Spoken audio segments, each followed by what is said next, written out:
Going on, guys? I'm Steve. Welcome back to the channel. Welcome back to another video. If it's your first time stopping by the channel, hit that subscribe button. Trust me, you won't regret it. You're a returning subscriber as always, guys. Welcome back, and I do appreciate the support. Guys, I want to talk about this news that just dropped within the past hour about the suspect that was arrested the other day in the Hazel Park homicide, in which this woman right here that you see, her name is Linda Hill, 42 years old, got rest her soul, and her son, Cardi Jackson. I think they said he was 12. These two people were killed in their house by an unknown person who was arrested, and a lot of us thought it was domestic violence, boyfriend, girlfriend type stuff, and we were half right. Ladies and gentlemen, the guy you see right here is the guy that they showed being taken in the jailhouse the other day with no shirt and no shoes on. This guy right here is LaDainian Hill, 43 years old. He is the brother of Linda Hill. You heard it correctly. This guy right here took the life of his own sister and his nephew. Still no motive to it. But the reason why we talking about this right now, this guy went to court today, and a couple hours before this, his name was released of who he was, and his first day in court revealed a lot. This guy right here is an absolute savage. And the stuff he describes, that they describe, that you're about to see, is beyond belief. This guy was given no bond. And crimes like this, he should be given no ability to breathe neither. Take a look at this. In the last hour, police have identified the man accused of killing Hazel Park mom and her 12-year-old. And we're also learning he is related to the victims. Linda Hill and her son Cardi Jackson were found stabbed to death inside their home on Bernardino Avenue. Our Lauren Kostick is. An official arraignment is expected in a few hours. Karen, that's right. Yeah, the suspect's going to be arraigned here at the Hazel Park courtroom or courthouse later this afternoon at 3:30. And we did just get his name from police. He's identified as 43-year-old LaDainian Hill from Redford. And like you said, perhaps the most shocking part of all of this is police say this suspect is related to the victims. They say he is the woman's own brother and the 12-year-old's uncle. And again, this all happened back on Labor Day. That's when officers found 41-year-old Linda Hill and her 12-year-old son, Cardi Jackson, dead inside their Hazel Park home. And this was a gruesome murder. Sources tell us the victims' throats were slashed. And since we got the suspect's name, we also been digging into the suspect's criminal history, already finding multiple assault-related charges, including intent to murder, leading to at least 2 convictions dating back to 2007, also weapon charges and probation violations. So a lot more to dig in there. Also, we know, like I said, that arraignment's going to be happening at 3:30 here in Hazel Park. We are expecting that suspect to be in court. He's been held here at the police department, and we'll be inside that courtroom and bring you what happens tonight at 5 and 6. For now, live in Hazel Park, Lauren Kostick, Local 4. More and more disturbing details on this case. All right, Lauren, we'll check back with you later today.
You may be seated.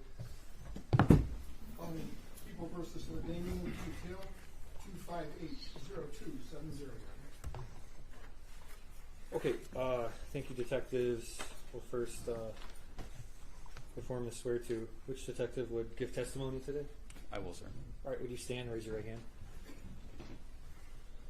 Do you swear or affirm the testimony you give will be the truth and that you've reviewed the contents of the warrant and complaint and to the best of your knowledge the information is complete? Yes, sir. Okay. Tell me your name. Detective Lorenzo Fragnoli. All right, what would you like to tell me? Thank you, sir. On September 1st of 2025, Hazel Park officers were dispatched to 23084 Berdino, which is in the city of Hazel Park, county of Oakland, at approximately 4:15 p.m. Officers were met by the caller, Edward Hill. Officers located a female in the living room of that location, face down, covered in blood. Blood was also splattered on the south wall of the living room. Officers discovered the female, Linda Hill, to have a deep laceration to her neck. Officers subsequently located a young male, Cardi Jackson, in the rear of the home, also with a deep laceration to his neck. At this time, detectives were called in. A search warrant was authorized and executed on the Berdino home. Oakland County Crime Scene Unit arrived on scene and collected biological evidence from that same location. A family began showing up at that time at the residence, and I spoke with Wakita Hall, who stated that she was on the phone with Linda at 2:22 p.m., and the call lasted approximately 46 minutes. Wakita advised that they were having a conversation, and the phone went silent. Wakita advised she heard nothing of concern at that time. A ring camera also was located across the street from that same location, which showed a red sedan possibly leaving 23084 Berdino. A camera search of nearby businesses showed a red, older model Lincoln MKZ northbound on Berdino at 3:09 p.m. That same camera shows the same car southbound at 3:17 p.m. A search warrant was authorized on Linda's phone, which revealed that Linda was on the phone with Wakita and then took a call from someone named Andre, later determined to be DeAndre Davis. Once the forensic team was done processing the location, I entered the home and searched the residence with Detective Porter. Linda and Cardi had severe and critical lacerations spanning the whole length of their neck. Once the search was completed, detectives returned to the station, and at approximately 1:44 a.m., I spoke with Dwight Hill, who stated that he was the nephew, and stated that his nephew, LaDamian Hill, showed up to the house naked and laid in Linda's bed and asked for forgiveness. Prior to this, the family had been trying to reach LaDamian with negative results. Dwight advised that LaDamian showed up to the house in a red sedan and left the location approximately 20 minutes prior to my notification of these events. The owner of the sedan at this time was unknown. Detectives continued to check area cameras to narrow down the direction of travel for that red Lincoln, which was tracked to westbound 8 Mile and West End. The Lincoln was then picked up on flock cameras and provided a plate for that vehicle. The vehicle registered to a female out of Pontiac. Additional members of the department proceeded to the area of the Pontiac residence and conducted surveillance on the house and the suspect vehicle in front of the location. Officers observed LaDamian Hill on the front porch of the residence at that time. Detective Jackson and I spoke with DeAndre Davis, who was unaware of Linda's passing.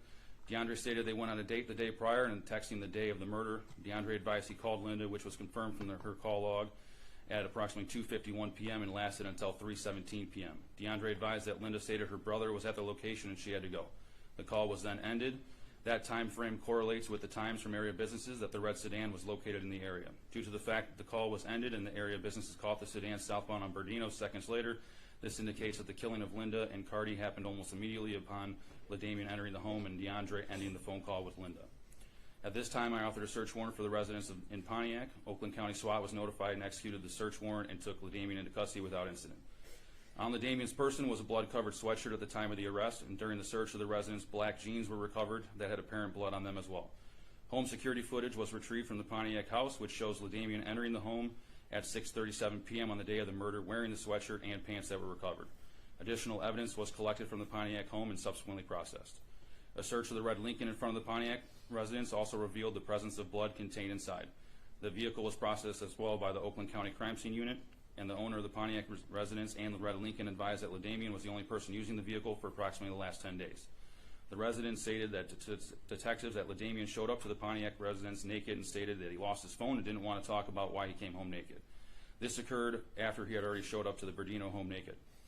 LaDamian was transported to the station where he was processed. LaDamian subsequently refused to cooperate with detectives and provide any insight to a motive for the killing. The weapon used in this crime has not yet been recovered, and this case was then subsequently presented to the Oakland County Prosecutor's Office, who authorized the 2-count warrant that sits before you, count 1 being for homicide, murder, first degree, premeditated for the killing of Linda Faye Hill, Count 2 being for homicide, murder, first degree, premeditated for the killing of Cardi Perone Jackson.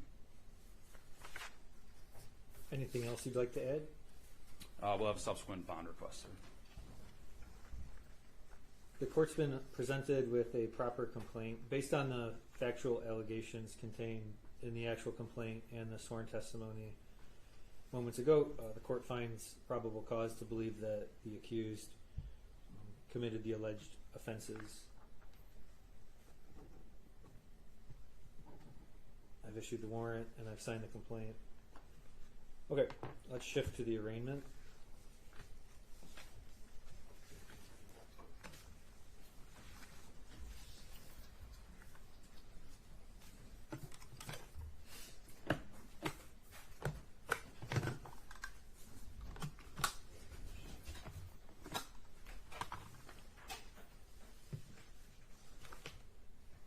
All right, recalling 25H0270FY, State of Michigan versus LaDamian Keith Hill.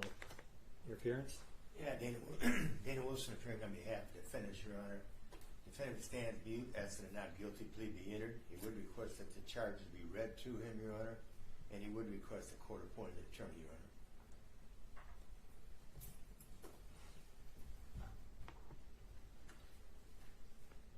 Are you LaDamian Keith Hill? I am. This is your arraignment. You've been charged with 2 counts in the complaint. Count 1 is premeditated homicide, murder first degree. This is a count that could be punished with life in prison without parole, with DNA to be taken.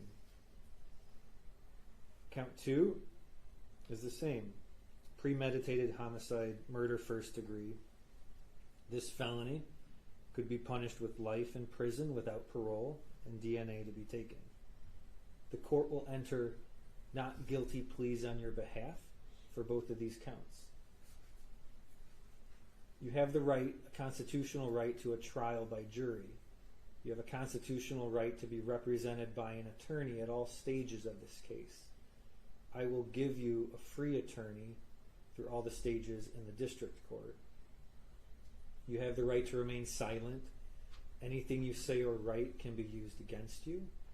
You have the right to have an attorney present anytime you're questioned on this case. And you have the right for the court to consider any type of bail. Is there any input from the detectives on bail? Detective Jackson, Hazel Park Police Department. LaDamian is a 43-year-old male. He has a lengthy criminal history spanning from 2004 to the current charges. 2004, he received his first conviction for controlled substance. 2006, assault and battery. 2009, domestic violence. 2007, assault with intent to murder, pled down to assault with intent to do great bodily harm less than murder, along with felony firearm. 2009, we continue with controlled substance. 2010, domestic violence, second offense. 2012, felony firearm, second offense. 2012, possession of a controlled substance. 2009, disorderly person. And 2019, OWI, which is in active warrant status. An MDOC report also showed that LaDamian served his maximum time on his last prison sentence without parole and without improvement. LaDamian has 2 outstanding arrest warrants in lien for failing to appear on court orders. Upon LaDamian's arrest and search warrant of the home he was in, we located journal notes in his room that appeared to be a list of items he was trying to gather in order to flee, including a passport, guns, vehicle that he wanted to get, and clothes he wanted to bring. LaDamian stated he was a roofer as employment, self-employed. He also did side jobs. However, at this time, Your Honor, we ask that bond be denied due to the severity of the offense, that LaDamian is a threat to the public if released. He also is a flight risk based on the notes that we found that he was attempting to flee, and based on a lengthy criminal history and lack of improvement from a past serious criminal conviction.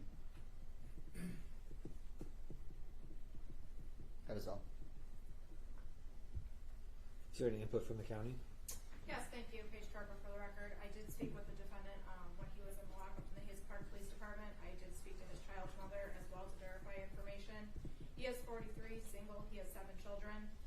He does live with his child's mother at the Redford address. It was confirmed he's been there for the last 6 to 7 years with their minor child. He's been working in roofing since 2016. He declined to answer substance use questions. However, it was stated to me that he may use alcohol, marijuana, and occasional pills. He did not report any mental health concerns to me, nor did his reference. At the time of arrest, he did have active bench warrants. He does have a lengthy criminal history. He does have prior convictions of violence and weapons offenses. The deceased victims in this matter are Linda Hill of Hazel Park, 41, who is the sister, and her minor 12-year-old son, who is the defendant's nephew. I did not find any prior contacts with them in Clemens. He did not live with the victims of this matter. Based on the serious nature of the offense and the allegations that surround this matter, and the defendant's past violent convictions, there are no conditions or combination of conditions that will assure his appearance in court or mitigate the danger to the community at large. Per MCR 6.106, the court may deny bond solely on the offense of murder. Therefore, pretrial services is respectfully asking that bond be denied in this matter today. Thank you. Thank you. Counsel, do you have any input on the issue of bond? Just briefly, Your Honor, the defendant, he is working, he's a roofer by trade, makes $600 to $700. He's not on probation, he's not on parole. And he's had stable residence on Glenmore and Redford. So he does have, like I said, stable residence. I realize this is a very serious crime, Your Honor. The only thing I would ask for is a reasonable cash bond.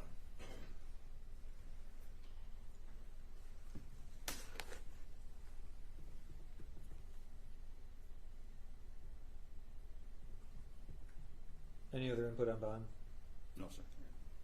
Anything else, counsel, on bond? Nothing for you. Okay. When a court is setting bond, it's trying to answer several questions. One, if you're released, are you a danger to the community?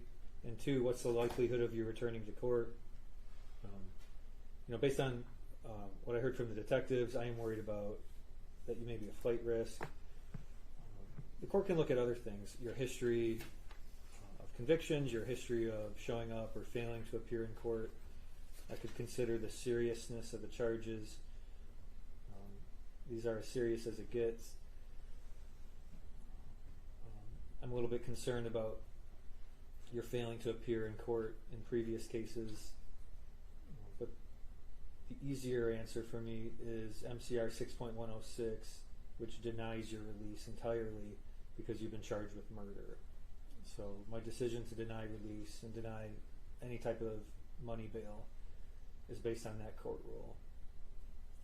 So you have no opportunity to be released. Your release is denied. Obvious conditions, no criminal activity, don't break the law, no violent or threatening behavior.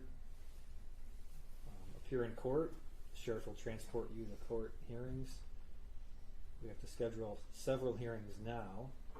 Because it's a felony, you have a right to have a probable cause conference and a preliminary examination.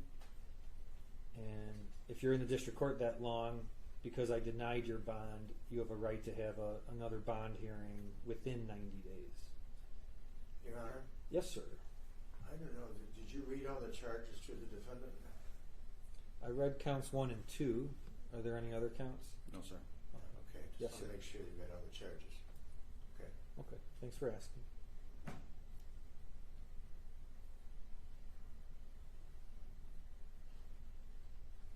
Okay. Are the parties requesting a probable cause conference to be in person or virtually on Zoom? I would have to be in person, Your Honor. Okay. The in-person probable cause conference will be held here in 43rd District Court September 16 at 10:45 a.m. That's September 16 at 10:45 a.m. It'll be held with me. The exam will be scheduled a week later. That'll be September 23rd at 12:55 p.m. Again in this courtroom. And then we'll talk about the new bond hearing within the next 90 days. We can start that conversation at the BCC. Is there anything else to discuss today? No, sir. Anything else, Counsel? Okay, Mr. Hill, we'll see you soon. All right, goodbye.